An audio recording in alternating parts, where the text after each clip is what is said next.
Listen, a brutal poll today, gentlemen, from the for the Albanese government in the Financial Review, freshwater poll. It now shows Labor 4 points behind the coalition, 48% to 52%. And when you track all the polls, not just this one, you see it's been all downhill for the government for a couple of years now. Stephen, can Prime Minister Albanese afford to wait until next year before calling the election if the trend is down, down, down?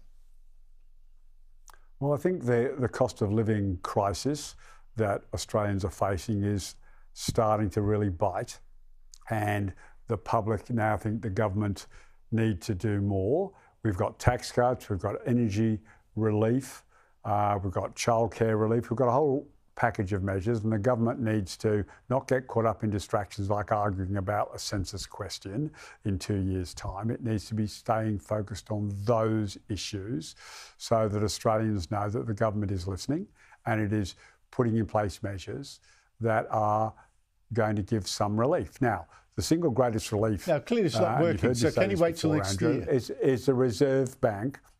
Absolutely. I don't think there's any question that he'll go to next year. The Reserve Bank need to start acknowledging reality, need to acknowledging that their modelling is all right. that their analysis is It's all the Reserve Bank's fault. And I don't know that's working.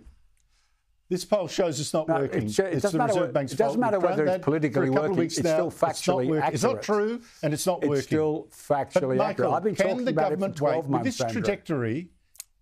With this trajectory, can the Albanese government afford to wait until next year before calling the election? Well, he certainly can't call an election this year. He looked like he was panicking.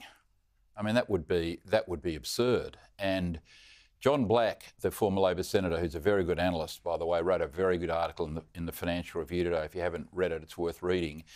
Black also agrees with what I said 2 weeks ago. He's a former Labor senator. He says Dutton's on 72 seats. And Black makes the very interesting observation about the preference distribution in the Northern Territory seat of Fanny Bay at the Northern Territory election. Labor came third. Normally, Labor would, like Labor preferences 80% to the Greens and vice versa. Only 67% of Labor preferences went to the Greens, which tells you that the working middle class Labor voter, the old blue collar Labor voter, doesn't want to have a bar of the Greens. And when Albanese announces that he's preferencing the Greens at the next election, his vote won't be 48, it'll be less. And that's what the Dutton opposition should be concentrating on. I think, by the way, Andrew, I think for the first time we can say that Peter Dutton's now, I think Peter Dutton's probably favourite now to win the election. He may not get to 75 or 76 in his own right, but he can cobble together 3 or 4 independents, probably to get supply and confidence to get to 76. Albert's on 65 or 67. Black says he's on 65. I think he's on 67, something like that. I now think Peter Dutton's probably favourite to win the election. The Albanese government, look, you've got a second-rate Prime Minister. He's got a poor ministry. He's got a weak treasurer. Nothing he's done has worked. He's a poor communicator. He overpromised. He said he had a plan for cost of living. He didn't. You'd save $275 on you. You didn't. He wasted $500 million on The Voice, and people thought this guy's an extremist. Hey?